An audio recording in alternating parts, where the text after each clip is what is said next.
নমস্কার, সবাই কেমন আছেন? আশা করি সবাই খুব খুব ভালো আছেন। আমরাও ভালো আছি। অনেক দিন থেকে আমার ইচ্ছে হচ্ছিল আপনাদের সঙ্গে একটা ডেইলি ব্লগ আর ট্রেন্ডিংয়ে এখন যেটা চলছে a day in my life share করব। আমি যেহেতু একটা হাউস ওয়াইফ, তেমন কিছু তো আমি করি না, কিন্তু তা হলেও ইচ্ছে হলো আপনাদের সঙ্গে টুকটাক যেটা করি সেটা তুলে ধরার।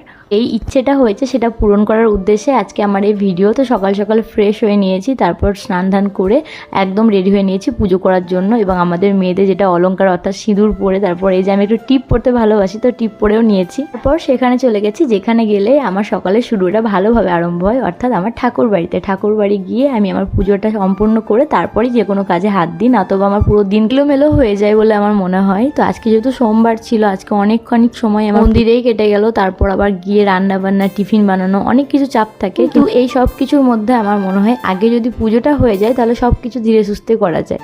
এই যে ভোলে বাবার মাথায় জল দেওয়ার পর আমার পুজোটি সম্পূর্ণ হলো। হ্যাঁ, পুজো সম্বন্ধিত আমার বিশেষ কোনো জ্ঞান নেই, তবে আমার মনে হয় আমি যদি ভক্তি ভরে ভগবানকে ডাকি, তিনিও আমার ডাকে সাড়া দেবেন। তো তারপর ডিরেক্টলি লাঞ্চে প্রিপারেশন চলছিল, কারণ টিফিনটা মা বানিয়েই ফেলেছিল। তো আজকে লাঞ্চে বেশ মোটামুটিভাবে অনেক কিছুই রান্না হয়েছিল। যেহেতু সোমবার ছিল, আমি নিরামিষ খেয়েছিলাম, বাকি সবাই যেহেতু আমিষ খেয়েছিল, তো নিরামিষ আমিষ মিলিয়েই রান্না হয়েছিল। তো মোটামুটি আমার জন্য 2-3টা আইটেম নিরামিষ বানানো হয়েছিল, বাকি সকলের জন্য মাছ ডিম দুটোই বানানো হয়েছিল।